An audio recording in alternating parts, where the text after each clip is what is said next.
bakal diterungkup 15 miliar. Assalamualaikum warahmatullahi wabarakatuh. Jadi memang dari awal dari di Bambane itu sembunyinya di situ. Tapi persoalan kami yang susah kami kontrol. topinya nggak apa-apa yang di belakang sih. Sampah-sampah yang hanyut, Pak. Kalau gubernur menganggap ini akan merusak, dia tidak akan keluarkan itu. $1 satu tahun. Itu yang belum ada, kita punya pulang dari tanah.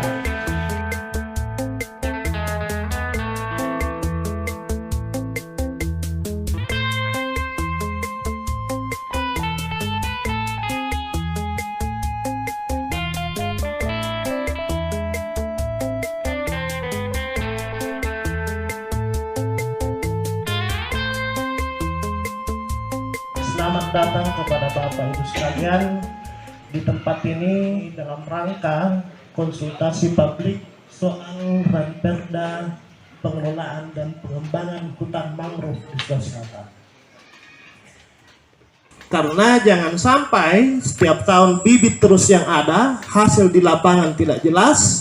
Yang kedua, bagaimana pengelolaannya, bagaimana pengembangannya, pelestariannya, dan seterusnya. Kakanda Fahrudin Rangga untuk memberikan pengantar untuk jalannya diskusi kita pada hari ini. Bapak Ibu sekalian, saudara-saudara, sahabat saya, konsultasi publik ini untuk melengkapi naskah akademik.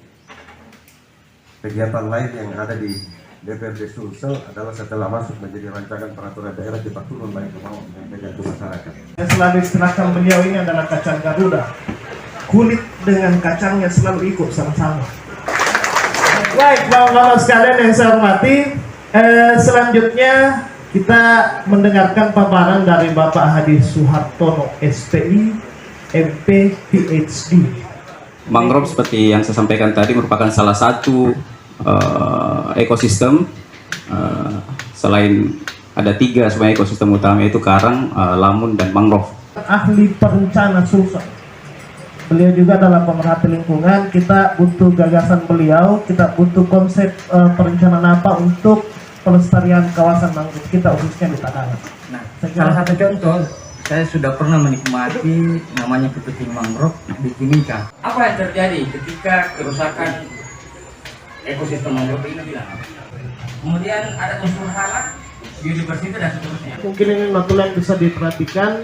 Ada 2 poin penting di rancangan ini. Yang pertama adalah soal ketentuan pidana. Jadi kalau ini perda ini jadi disepakati, maka masyarakat yang melakukan perusakan hutan mangrove itu bakal diterungkup. Ada hukum pidananya. Sesi selanjutnya adalah sesi tanya jawab.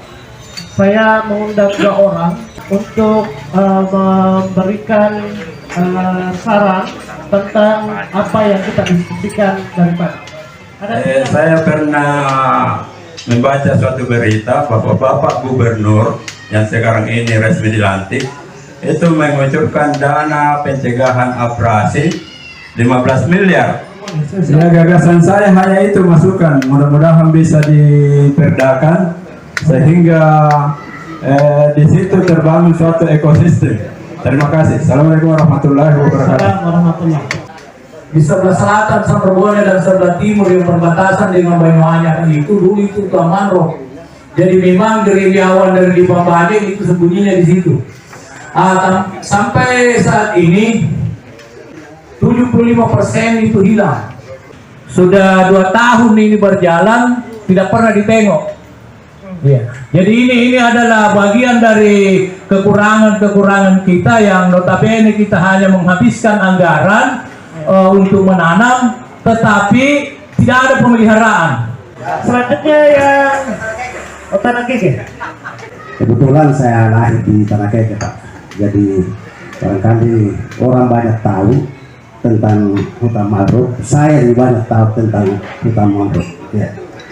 Bila ada hutan mangrove itu di depan rumah-rumahnya orang itu, masyarakat di situ terkikis itu masuk. Cuma pemeliharaannya seperti yang dikatakan oleh teman tadi, mewakili LSM Pasir Putih. Ketika kita berbicara lingkungan, maka itu adalah tanggung jawab kita bersama. Kurang lebih hampir 1 meter pertumbuhan mangrove. Tapi apa terjadi? Dimakan sama kambing. Bahkan kami didanai sama Yayasan Kala, itu persoalan jaringnya. Tapi persoalan kambing yang susah kami kontrol. Ini juga menjadi tantangan kita, bagaimana hewan juga itu bisa dibuatkan dalam perda. Terus yang kedua adalah bagaimana di setiap lokasi mangrove itu diberikan sebuah papan informasi agar masyarakat tahu bahwasanya ini mangrove memang dilindungi dan sangat bermanfaat untuk kehidupan kita. Jika di pantai itu selalu ada pengelutan di pasir di laut, dan kapan waktunya bisa terjadi operasi. Terima kasih. Assalamualaikum warahmatullahi wabarakatuh. Bagi daerah yang mengalami kerusakan mangrove yang cukup parah itu silahkan Pak diajukan, bisa melalui surat dari Pak Desa, bisa dari kelompok masyarakat, bermohon ke provinsi Pak untuk melakukan penanaman di daerah tersebut. Itu kami sangat terbuka untuk itu. Saya pasang badan di provinsi, dibawa lolos bolanya, karena dibawa pemerintah setempat memberi ruang untuk itu, membangun komunikasi, kemudian ya apa yang terjadi itu di pesisir Galesong kan, bahkan saya dengar sekarang sudah berproses hukum. Di Perda kemarin di RCTP3K itu kita atur lama tawar menawarnya, itu kebetulan saya ketua pansusnya, lama tawar menawar, jarak yang harus diminta. Pemprov itu mengharapkan itu ada di 6 mil pulau terluar. Kami di pansus bertahan di 9 sebenarnya, akhirnya jalan keluarnya sudah ada di titik 8 pulau terluar. Tapi yang terjadi di bawah kan tidak seperti itu. Baik, terima kasih. Itu perjalanan sejarahnya itu tambang pasir laut di Galesong. Sayang sekali Pak Ketua bertahan di provinsi, jebol di bawah. Kencang itu anginnya, itu memang angin Galesong. Masalah aturan atau regulasi tentang pengelolaan wilayah pesisir ini lahir di Konvensi PBB Jenewa tahun 1982. Jadi ruang tidak sebatas pada darat, tetapi waktu itu diaturlah mulai ruang udara, ruang darat, dan ruang laut. Undang-undang yang terbaru ini, Undang-Undang 2020 nomor 11 ini, penekanannya lebih diarahkan kepada kita berfokus saja pada rencana detail tata ruang. Mangrove ini adalah sebuah ekosistem, sebuah wilayah, sebuah kawasan, sebuah ruang. Kemudian kenapa mesti dikelola gitu? Ya kalau tidak dikelola ya begitu, tambah hancur. Makanya ini lahir. Bagaimana bentuk pengelolaannya ya? Mungkin bagian-bagian rinciannya ada di dalam ini. Berharap setelah perda ini lahir, manfaat-manfaat itu yang didapat. Ya. Tapi ini dulu dasarnya nih, perda ini. Selanjutnya itu. Tapi muaranya nanti akan ke situ gitu. Data tahun 2010 itu luas hutan mangrove di Indonesia itu sekitar 3,7 juta hektar. Kemudian tahun 2021 itu turun sekitar 18.000 hektar. Itu ada pengurangan sekitar 2.000 lebih hektar. Di Tangerang sendiri ini luas pantai kita 74 km kalau tidak salah, dan yang ditanami mangrove ini sangat sedikit, hanya ada di Laikan dengan yang ada mungkin di sekitar Sanggobone. Bahkan salah satu fungsinya seperti yang ada di Tanah Keke, kalau dia tidak salah mengelola, pulaunya bisa hancur. Kita bisa banyak menyaksikan pulau-pulau Indonesia sudah hilang. Jadi hari ini saya hadir ya tentu akan membawakan sebuah gambaran perspektif hukum terkait dengan pengelolaan mangrove. Tingkat penerapan pemberian sanksinya yang harus memang betul-betul menyentuh peraturan daerah ini. Ya tentu memberikan hukuman yang maksimal sehingga masyarakat yang tidak bertanggung jawab ini segan-segan untuk melakukan tindakan pembebatan sebuah mangrove. Itu lahan negara, tidak boleh diklaim bahwa itu hak saya untuk melakukan apa saja.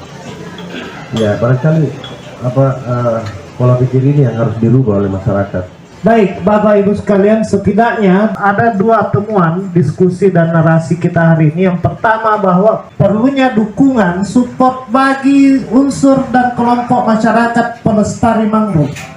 Yang kedua adalah perlunya reward and punishment. Perlunya hadiah, perlunya hukuman bagi para pelanggar perusak konservasi hutan, khususnya hutan mangrove. Ini mungkin menjadi bagian yang akan dirumuskan oleh tim perumus selanjutnya.